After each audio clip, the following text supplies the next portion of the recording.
you for your ongoing support for the OMAH History Speaker Series. I'm Hannah Arndt, the History Programming Coordinator here at OMAH. I'm excited to announce this is our last talk before our annual summer hiatus. And if anyone listened to Amanda's interview this morning on CBC, this is a steamy lecture fitting for the current weather we're having. A quick thank you to the OMAH History Committee for their work behind the scenes and to Deanne McCullum from Rogers for recording our history speakers for viewing on Rogers Cable. Tonight, we are delighted to welcome Amanda Marino, the Experienced Development Officer at the Leacock Museum. She's presenting a Leacock love story, a captivating talk exploring the women in Stephen Leacock's life, focusing on his wife, Beatrix Hamilton Leacock, and their beautiful love story. Amanda Marino is an emerging museum professional who specializes in early 20th century Canadian social history. As Experienced Development Officer at the Leacock Museum, she oversees the museum's historical collection, exhibits, and tours. Over to you, Amanda. Thank you so much for that introduction. I appreciate it. I'm very excited to be sharing this topic with all of you today, and thank you to the Aurelia Museum of Art and History for this opportunity. As Hannah said, my name is Amanda Marino. I'm the Experienced Development Officer at the museum. I care for the artifacts and oversee the creation of exhibits at the Leacock Museum. This talk is based on an exhibit that we put forward in 2023 and a subsequent Valentine's Day themed guided tour we created based on that story. So let's get started on a Leacock love story. Throughout this talk, I hope to introduce you to some other members of the Leacock family, in particular, the women. Stephen Leacock is a success, he's the writer, but there was a lot that happened behind the scenes that is extremely interesting. And for me, especially, the social history in this way is the most fun to share. So though this talk is mostly about the love story, there are other members of the family that come into play throughout and really impact it and the lives of these two individuals as a whole.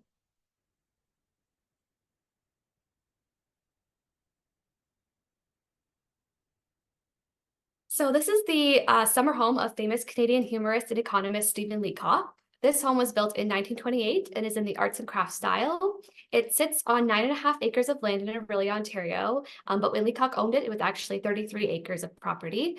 But now it's a designated heritage site and museum operated by the city of Aurelia.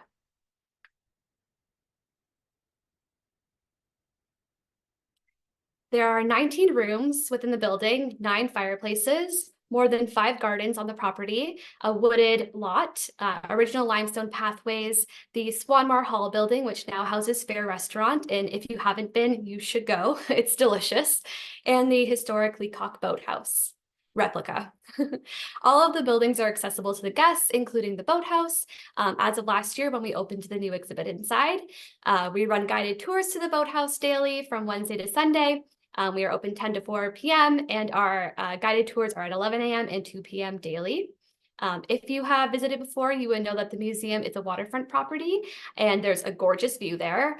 The wildlife at the museum is also incredible, as you can see from these photographs. All of the gardens are typical of the time that the Leacocks would have lived on the land. And yes, we do have 5 swans that like to swim together almost daily in the spring and summer.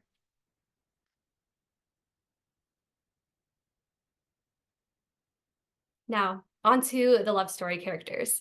We are going to start by talking about Stephen himself. Stephen Butler Leacock was known as the grandfather of Canadian humor. He was a very well-received humorist, author during his time, and he was also a respected political scientist and economist. During the early 1900s, he was actually the most well-known humorist in the English-speaking world. After earning his degrees, he began teaching at McGill University in political science and political economy, and then eventually began to write humorous articles that he published in periodicals. His first piece appeared in the Toronto humor magazine Grip in 1894, and then he continued to publish humorous sketches in Canadian and American magazines throughout the 1890s. In 1910, with financial assistance from his brother George, Leacock published Literary Lapses, which was a collection of previously published writings. The volume sold extremely well, and it was followed by his most famous story, Sunshine Sketches of a Little Town, in 1912. And that was his most popular humorous novel. If you've read it and you're from Aurelia, it might sound a little bit familiar because although he denied it, it became quite well known that many of the characters were based off of real people within the town. Their names would be changed by one letter here or there. So this book was pretty relatable reflection on small town life, and it actually became a world-renowned book and printed in many different languages all over the world. Um, but of course, behind every successful man, there is a strong woman, and this is where we introduce Beatrix Hamilton Leacock.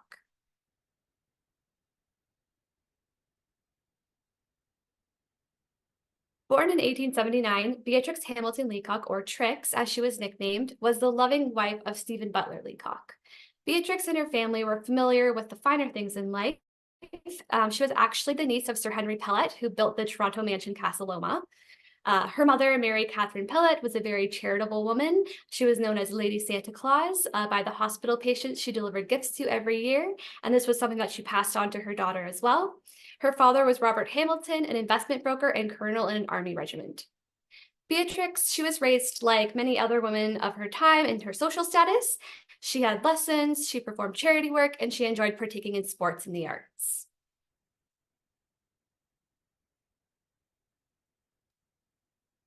However, Beatrix had a passion and talent for acting that inspired those around her. She was often described as beautiful, strong, tall, and striking. And though participation in singing lessons and acting lessons was common for someone of her socioeconomic status, she actually shocked her friends and family by continuing to study acting professionally. Though this may have been a dream for some women at the time, or many women, very few actually took the leap to pursue such a career. Her studies took her all the way to Boston and New York, and she eventually made her way to the Broadway stage, where she appeared with famous actress Maude Adams. You see Maude Adams there in the right-hand corner.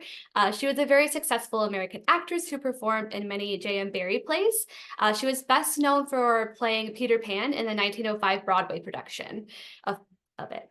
She was paid over $1 million a year, making her the highest paid theater actress of her day. So pretty impressive, Beatrix.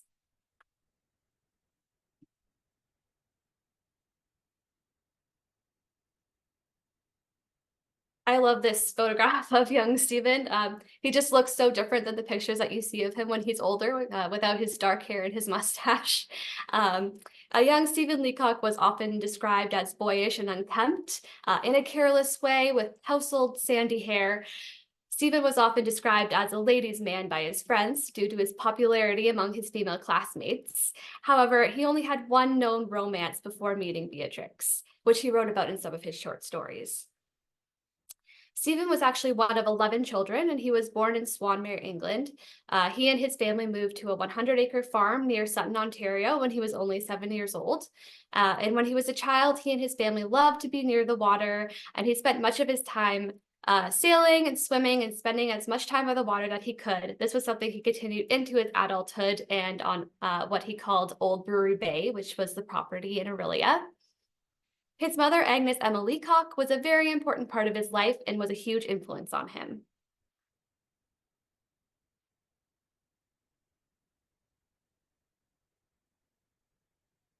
This is a childhood photo of Stephen Leacock's mother, Agnes. Agnes was a force to be reckoned with. Agnes's life tells the tale of a strong, independent woman with a very interesting backstory. Born on January 4th, 1845, to Reverend Stephen Butler and Caroline Linton Palmer in Hampshire, Agnes lived an upper-class lifestyle. However, unfortunately, her mother died when she was only 5 years old, and her father died 6 years later. This classified Agnes as an orphan by the age of only 11. Agnes was thereafter cared by both sides of her family.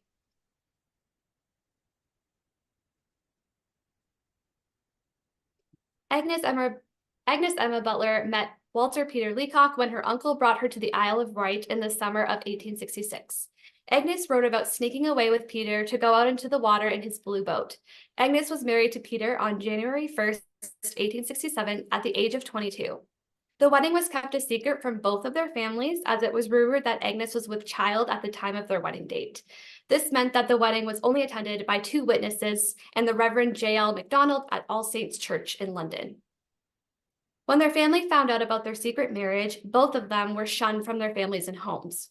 The couple were sent to the colonies to be farmers by Peter's father, Thomas Murdoch Leacock, as Peter showed no ambition for education or any special interests. Agnes and Peter did not have an easy time as farmers. When their crops were destroyed by an infestation of locusts, they moved back home to England and had their first son, Thomas James, on July 14th, 1867. When they returned to England, Agnes's family was still not speaking to her, which meant that she had to adjust to living in a lower social and economic position than when she first left for the colonies. Eventually, they found a place to call home in Egypt, Ontario in 1876. Stephen Leacock would later write about how he recalled his mother crying as they pulled up to their new home because her heart was broken from having to leave England.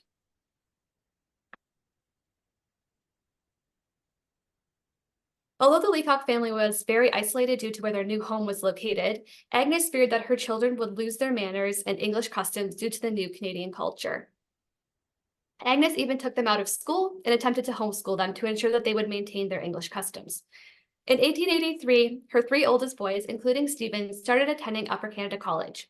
Agnes, at this point, was supporting her children all on her own. A year after the boys went away for school, the frequently absent Peter, her husband, returned from out west after having more bad luck with his farming ventures.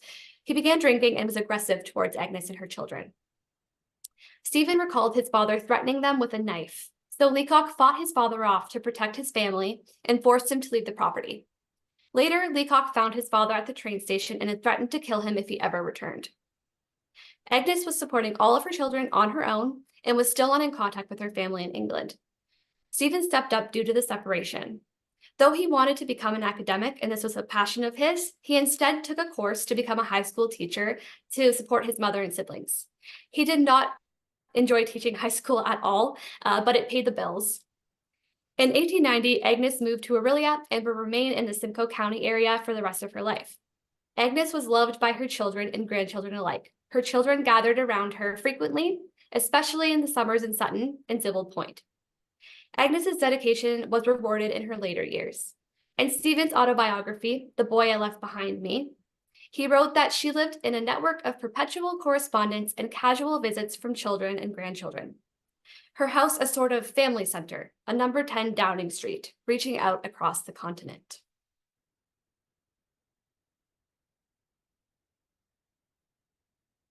We currently have a mini exhibit on right now at the Leacock Museum on Leacock's mother, Agnes. It's in our library room. And we had researchers travel to Library and Archives Canada in Ottawa to read through 65 of Agnes's personal journals. We found some very interesting things in these journals, such as in almost every entry, Agnes would complain about a headache. When we researched about it further, we found out that Agnes had a serious head injury when she was a child, which caused these headaches. We also found the entry from the very day that Stephen Leacock was born, and he was born at 6 a.m. with no doctor.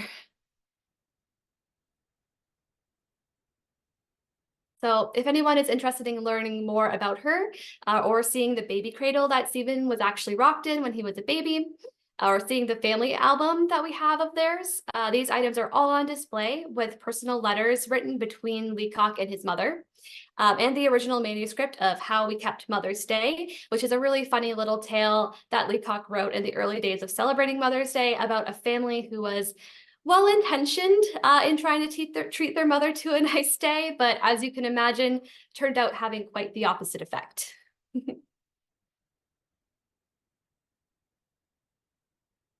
So that's kind of a nice background on Stephen's childhood.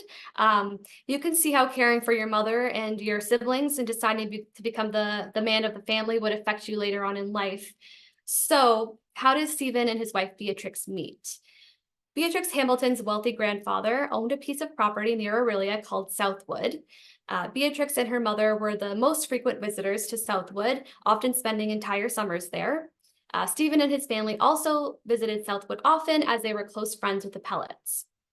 Thank you so much to OMAH for providing these photos of Southwood. You can see how grand the building was. It was located on Lake Couchiching as well, close to Bay Street, north of the Leacock home. The land of Southwood can still be visited today, and they were rumored to have met in 1899 during a tennis match on the property. We have a quote there by David M. Legate, who says, "It was, to coin a phrase, love at first sight." They were both physically active people, and sports became an important element to their marriage. When Stephen was 30 years old, he proposed marriage to Beatrix, and she accepted. From a historian's perspective, this choice on Beatrix's part was as unconventional as the rest of her life choices had been. Stephen, a high school teacher at the time, had no family money to his name, no significant social standing, and was at the height of his salary potential. Beatrix, she was a busy woman, and so securing a wedding date proved a difficult feat. Uh, since Beatrix was studying in New York at the time, the couple chose to be married there at the Church of Transfiguration, or what was nicknamed the Little Church around the corner. This church has ties to the arts community, and in particular, theater.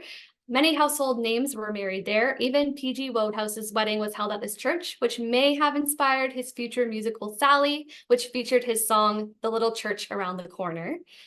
Ever the busy couple, during the summer of 1903, Beatrix and Stephen finally took a honeymoon trip. They traveled to England, Stephen's home country, for the first time since he had emigrated at the age of 7. The couple also visited France, and after this, they settled permanently in Montreal for Stephen's teaching career.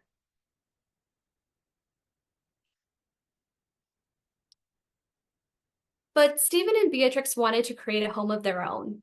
They rented a house in Montreal when Stephen was teaching at McGill University, but they could not wait to build on their land in Orillia. Stephen Leacock purchased this property in 1908. When he purchased it, there were remnants of an old brewery that was called Jackson's Brewery still on the property, and that is why he nicknamed the property Old Brewery Bay. So if you've ever heard that name, now you'll know where it comes from. But eventually, Stephen and his brother Charlie built a one-room shack by the water where he and Beatrix lived. Over time, the house grew as they began developing further to suit their needs. More sections were added onto the house until it took the structure kind of like a train, with one building built onto the next by side. The house suited the young couple's needs, but Beatrix felt that the space was uncomfortable for Stephen's mother, Agnes.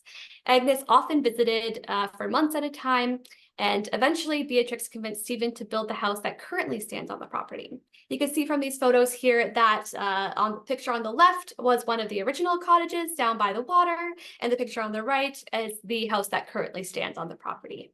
That was built in 1928.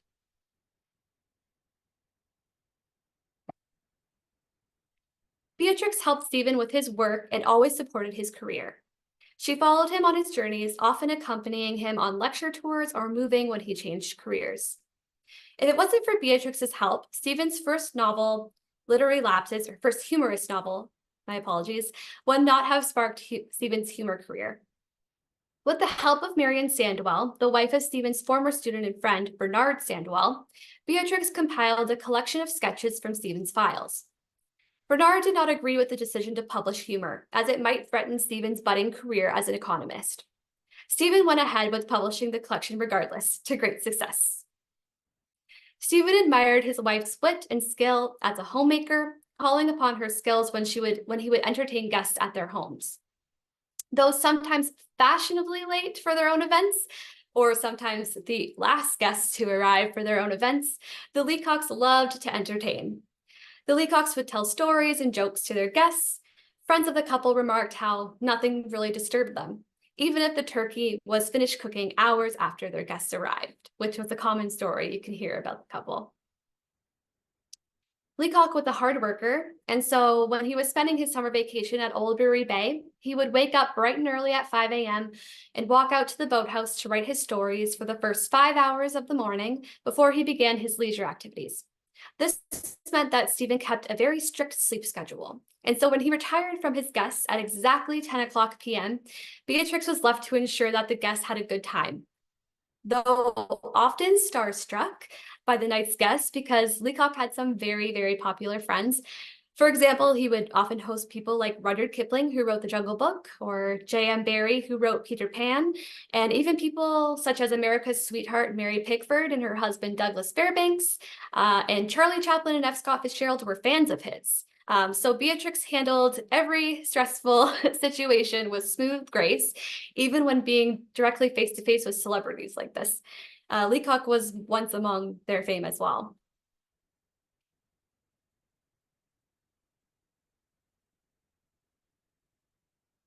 Beatrix had a calming presence on her husband. Although the Leacocks were known to be relaxed and easygoing, Stephen could sometimes lose his composure. One time, when the grocery bill was higher than expected, Stephen fired all of his kitchen staff. By the next morning, they were all hired back with pay raises due to Beatrix's coaxing. Beatrix took special care in creating clothing for her husband out of bits and pieces of fabric. Though her talent for sewing may have been lacking, Stephen the professor was known to have a disheveled look about him. I actually read something the other day that said that when he visited Beatrix in the hospital one time, people thought that he was just someone off the street and tried to kick him out of the hospital because of how he was dressed. When friends analyzed his clothing, many realized it did not fit properly. Some sections were too tight, while others were too loose. Stephen once remarked that his wife never measured him, so that might be why. Both children of single parents, Beatrix and Stephen ensured that their marriage would succeed. They supported and admired each other throughout their entire marriage. Stephen's traditional values were reflected in some of his writings, yet his respect for the women in his own life was progressive and kind. This was especially true regarding his own family members. Although, by societal standards of the time, Beatrix was expected to remain careerless once married, Stephen supported her acting passion. With a love of the stage himself, Stephen admired his wife's amateur theater experience.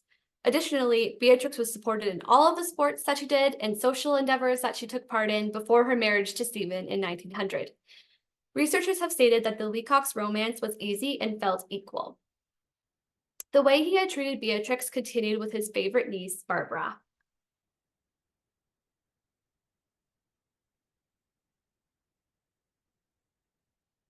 Barbara was the daughter of Leacock's younger sister Carrie and her husband. Barbara, or Ba, is often thought of as the daughter Leacock never had.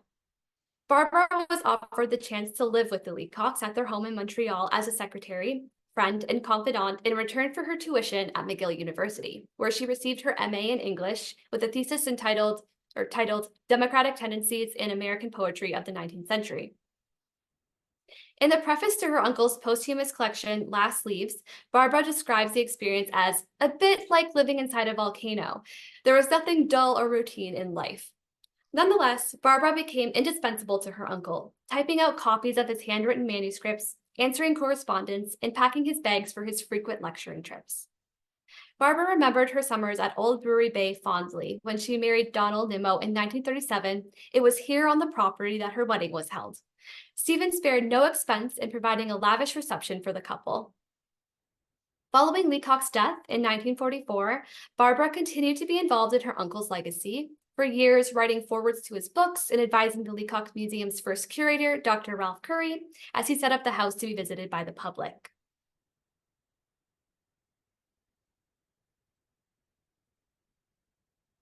In 1915, after 15 years of marriage, the Leacocks found out they would finally be expecting a child. At the time, Beatrix was 36 years old. When it was time, Beatrix and Stephen traveled from Aurelia to Montreal to have the baby. It was a very difficult delivery, with both the baby and Beatrix in need of recovery afterward. But on August 19th, Stephen Lushington Leacock, or Stevie Jr., as he was nicknamed, was born. The couple couldn't be happier. They had waited so long for a child. Unfortunately, Stevie Jr. was subject to unique health issues that caused apprehension among his parents. He actually never stopped growing past the age of 10, so he always looked quite like a child. Although his mental health was, or his mental capacity was stable, and he was very, very bright, he was always treated as though he was a child, which impacted his mental health. When his niece Barbara was expecting their first child, Stephen wrote, "Whatever you get, you will wonder that you could have ever wanted the other. I spent months in dreaming of a daughter and forgot it in 1 minute, and I couldn't even understand it." The love for acting was shared among all members of the family. When Stevie Jr. was growing up, Stephen would often coordinate plays on their land. The neighbors would come together to learn lines, design costumes, and create posters.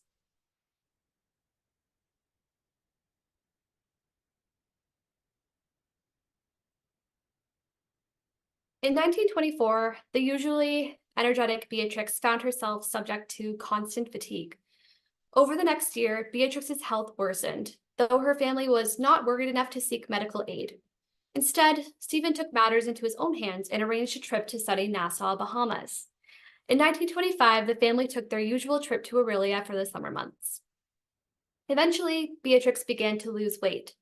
When she did seek out a doctor in the company of her close friend, Miss H.T. Shaw, she was diagnosed with breast cancer.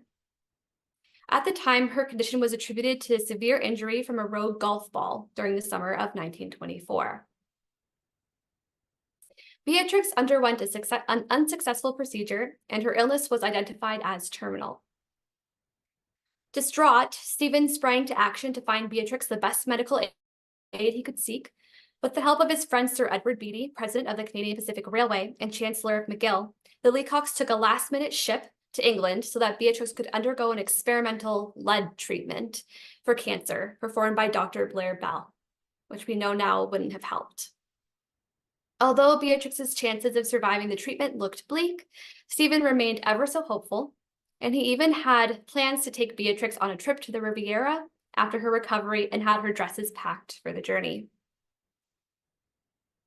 Unfortunately, Beatrix never made it to the Riviera as she was not strong enough to undergo the treatment.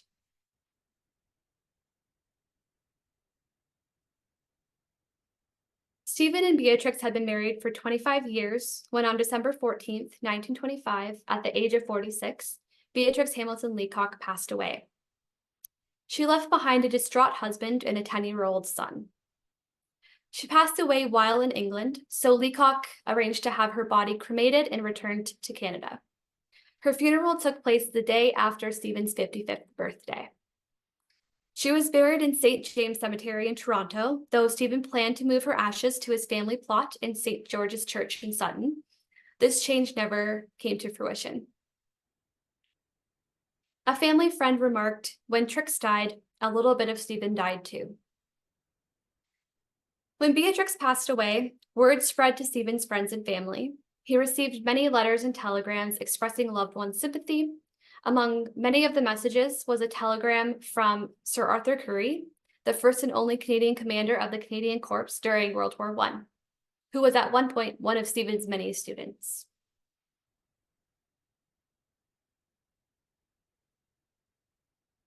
Stephen could not return to his house here in Aurelia for 2 years after Beatrix's passing. The fervor that Stephen displayed in trying to cure his wife remained after she had passed. Stephen embarked on a fight against cancer that would have made Beatrix proud. It began by matching dollar for dollar all of the funds McGill University raised towards cancer research.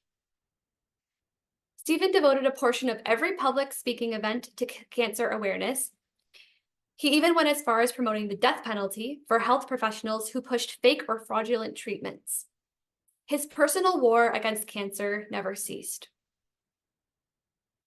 Stephen tried to keep his sadness from the public eye. He kept up appearances despite publishing no books that year. This only had happened one other time throughout his life, during World War I, when he didn't publish a book. Though he did write again, many Leacock scholars have remarked that his humor had changed. Though he strived for his usual rigor, many reflected that Stephen was more nostalgic and try-hard than he had ever been before. Though he never wrote about his wife or her death, there were excerpts from stories that may display insight to his feelings about her passing. Written within a story in the novel published after his death, Leacock wrote, "The real adoring husband overtalks his wife, overdominates her, pays with unexpected presents for easy forgiveness of his ill temper, and never knows that he adored her till it's too late, because now she cannot hear it." That was from Last Leaves in 1945. Stephen Leacock never remarried.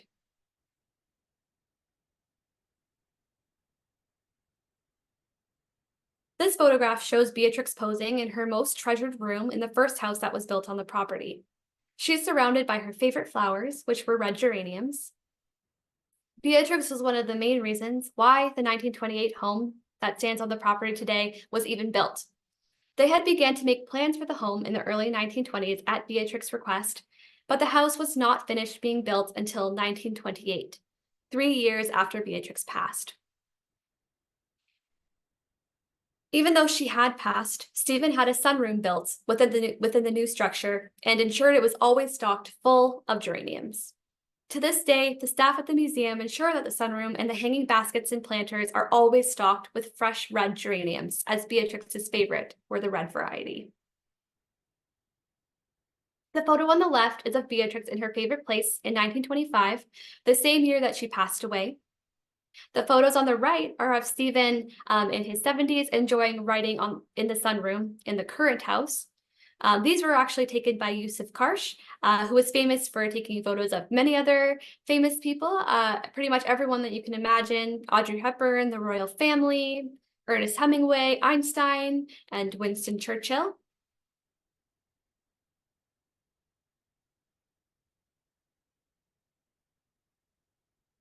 Reporters could never agree on a description of what Leacock looked like, and many different assumptions had been made over his career.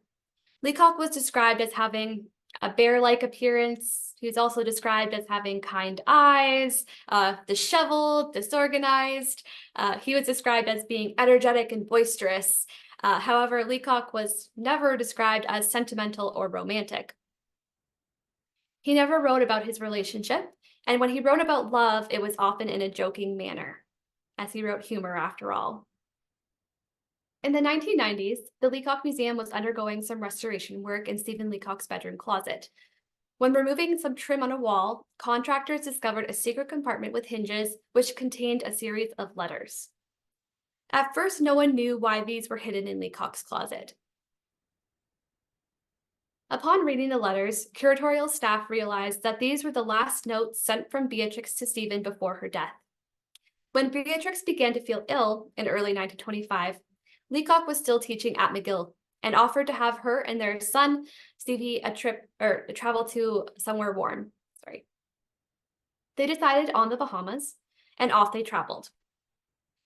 These letters were sent as often as possible from the Bahamas to Leacock in Montreal. They speak about ordinary daily subjects, but some items stand out. For example, this letter, written on January 27th, 1925, to Stephen, starts off with Beatrix expressing her well wishes for Stephen's recent dinner party. It also, humorously, shows Beatrix's disdain for some of the people that she is surrounded with while in Nassau. She explains that she has been blamed for not feeding Stevie Jr. enough good food, causing his illness. She says, "Do you remember the Eilers picnic when there was only lobster salad, lemon pie, and fish buns? Stevie had 2 mouthfuls of the salad, so they seem to have formed the idea that this illness is all my fault. And I really think that they believe that I feed Stevie elaborate salads of fat pork, coffee, chocolates, fried potatoes, etc., etc." So she was pretty spunky.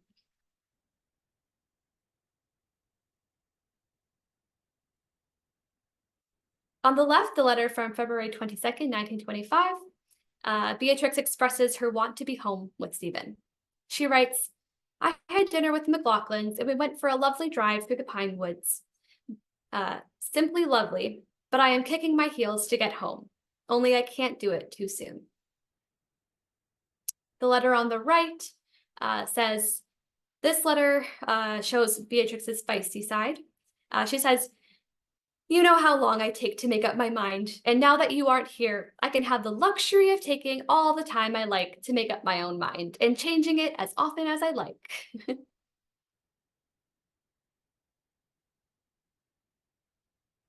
She even had Stevie write his father notes. I love how he always signed them, "Your effect, Stevie." And then when Leacock was writing him something back, he would say, "Your effect, father."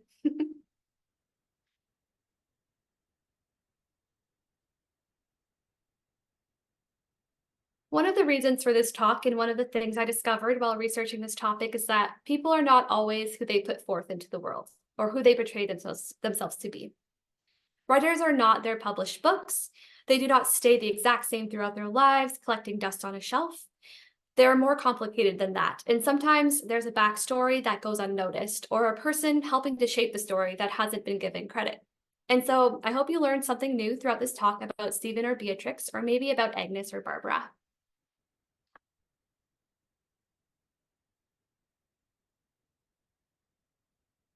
So the museum today is open, obviously. Most of the rooms within the house have been kept as close to their original state as they could be. Many of the pieces in the house were the family's personal items and treasures. The boathouse houses an assortment of Leacock's fishing and boating treasures, as well as including pieces from his sailboat, which he named the Selwyn. We also have temporary and permanent special exhibits throughout the house, and we change them up. We usually do about three exhibits a year. These are super fun because along with studying other members of the Leacock family, through these exhibits, our special place in the museum world is realized. We're a house that was built in the 1920s up in cottage country. We are also the home of an author. So using the time period and the situation in which the house came to be, we can explore topics that help build the story out even more.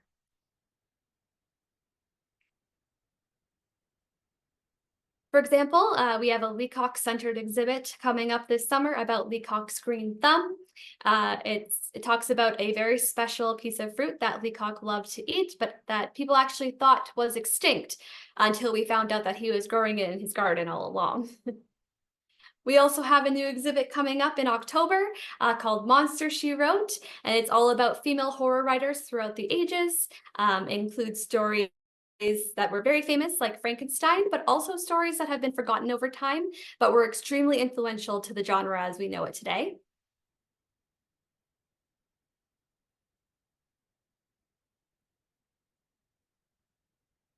We also, of course, have our How We Kept Mother's Day mini exhibit up. So if you were interested in Agnes's story, please come and check that out.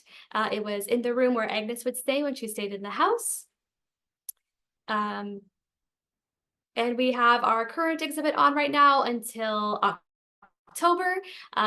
It's called From War to Wonders, which looks at popular fantasy and children's authors who had some part to play in the World Wars and how this might have impacted their writing. For this, we looked at authors such as J.R.R. Tolkien, C.S. Lewis, A.A. Milne, Rudyard Kipling, and J.M. Barrie, as well as Leacock himself. We show artifacts from the Aurelia Legion and local collectors throughout the exhibit, and we have lots of little activities that help guests to understand inspiration and how it can take hold even in the darkest of times.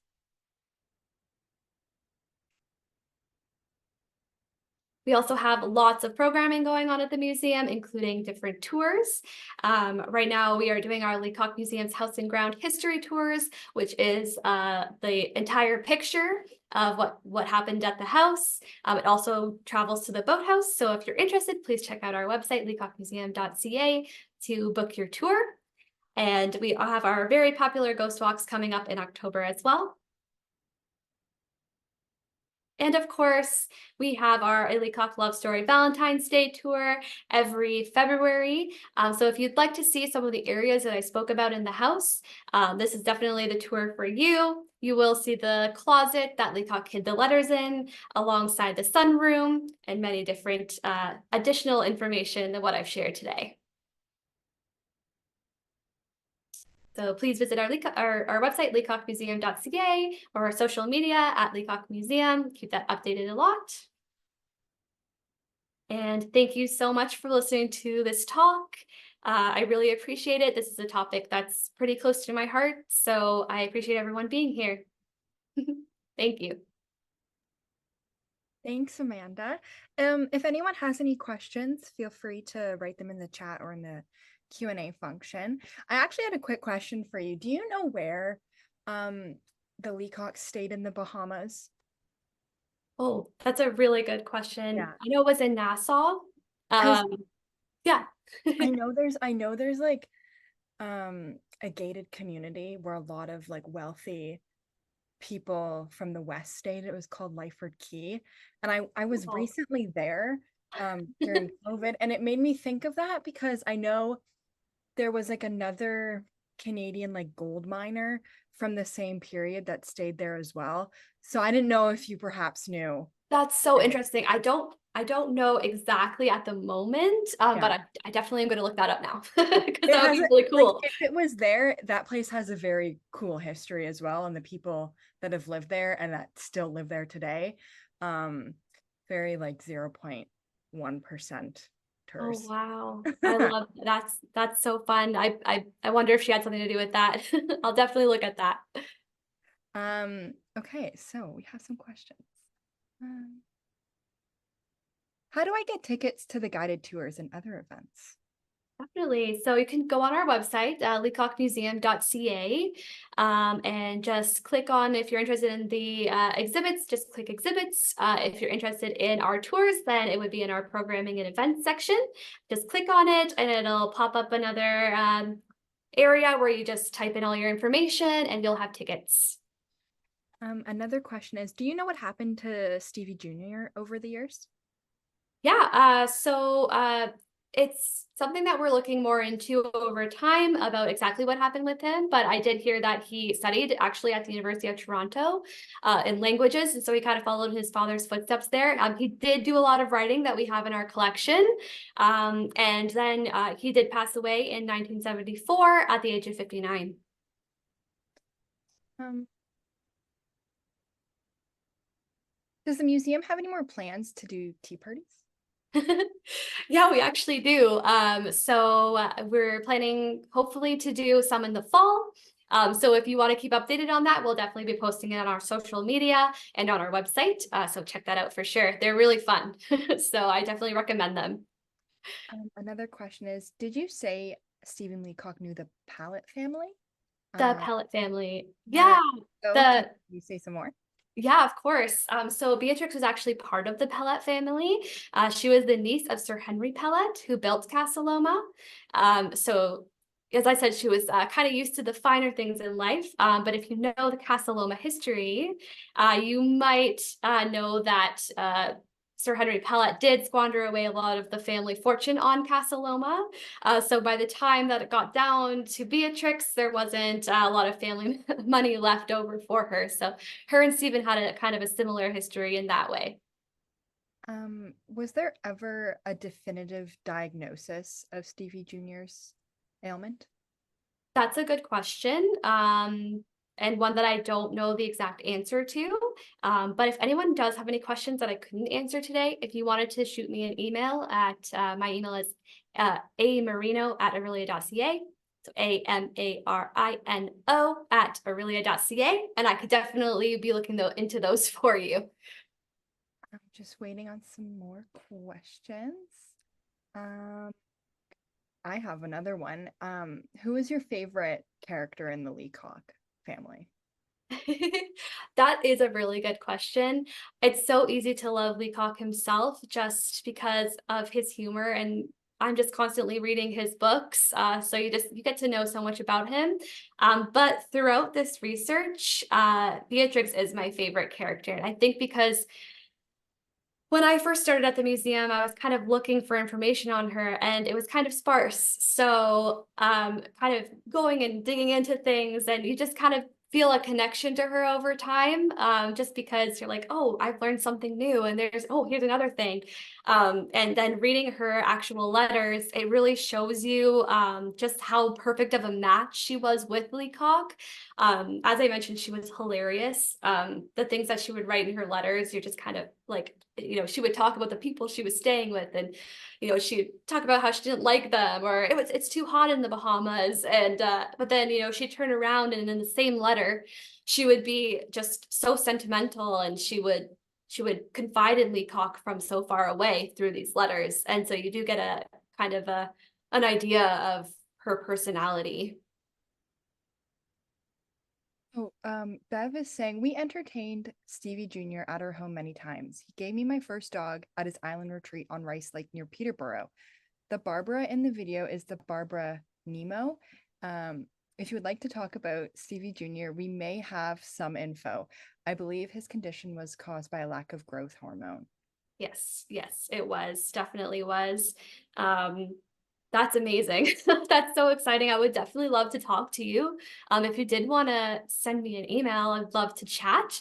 That's something I really love about this job is that I keep meeting people from the Leacock world that like I just keep meeting people. Like I've met the grandson, I believe, of one of the architects that built the house. I've met just like sons and daughters or nieces of different staff members that worked at the house. And so through this, I've been able to start planning future exhibits. So in the future, we'll definitely be doing an exhibit on CV Junior, probably in the next few years, along with the staff at the museum. Are there details of Beatrix's acting career available, like where she studied in the American cities you mentioned and plays she was in? Definitely. I know that I talk about it a lot more on the actual tour, so I don't want to give away too much about it. But and I don't actually remember it out of the top of my head. Sorry. But that's a very good question.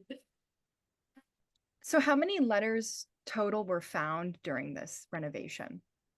Oh, that's a really good question. I think it was around 30 letters actually. And it's really interesting because someone actually transcribed them all.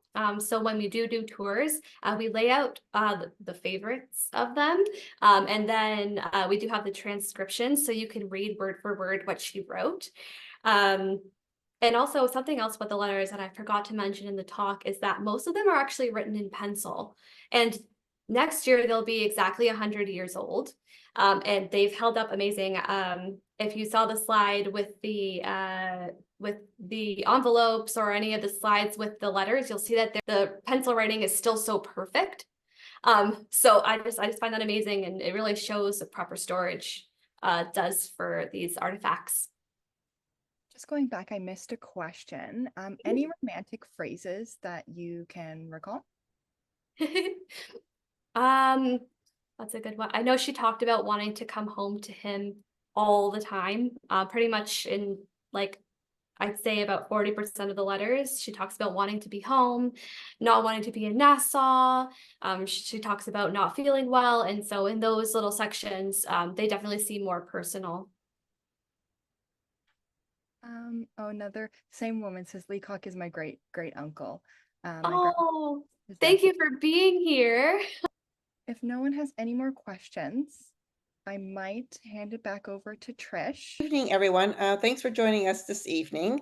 The OMA History Committee is grateful for your ongoing support of the OMA Speaker Series, not only via this Zoom format, but also visiting our OMA YouTube site, where you can find all the Speaker Series presentations for your viewing. And I want to say a special thank you to Amanda for sharing with us tonight the delightful Leacock love story. It's always fascinating to hear stories of Stephen Leacock's life, especially his relationship with Aurelia and his lovely home at Brewery Bay.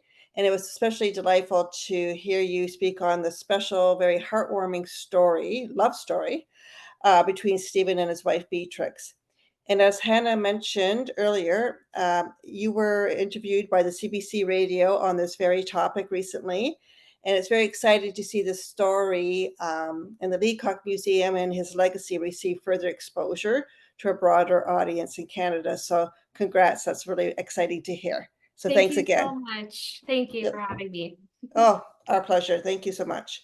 As Hannah mentioned in her introduction, the speaker series will be a summer hiatus over July and August. As chair, I thank the OMA History Committee for their continued commitment in identifying and booking great speakers. As we discuss potential speakers at our meetings, we refer to the topics many of you have expressed interest in through your survey responses, those surveys that go out soon after these talks. We have been working diligently in finalizing our 2025 calendar, and believe it or not, we're also looking towards 2026. Our committee is passionate about preserving our local history and sharing this all with you. So we'll meet again on September 18th when Dr. Chris Decker presents a history of the Aurelia Opera House. The Aurelia Opera House has been a focal point for the cultural life of our community since 1895. It's been described as a magical piece of heritage rich with culture. It has quite the history, so don't forget to register on the OMA website to learn more about this iconic landmark. And note, in the next OMA eMuse newsletter, I think it's June 20th, there will be an article on the Aurelia Silver Band. I've had the pleasure of working with Cliff Whitfield this past year, researching and writing articles on the history of band music in Aurelia, featuring three prominent bands of over the past 100 years: the Aurelia Citizens Band, which became the Aurelia Kilty Band in 1924, and then this third article coming up, the Aurelia Silver Band, which was founded in 1949 by Harry Peacock, and that has provided community-based British-style brass band music for over 70 years. These articles, along with other local history articles written by the committee, can also be found on the OMAH website. Lots of local history to look into with our YouTube videos on the speaker series and our history articles. So please take a look. And so have a wonderful, safe summer, and we'll see you in September. Thanks. Take care.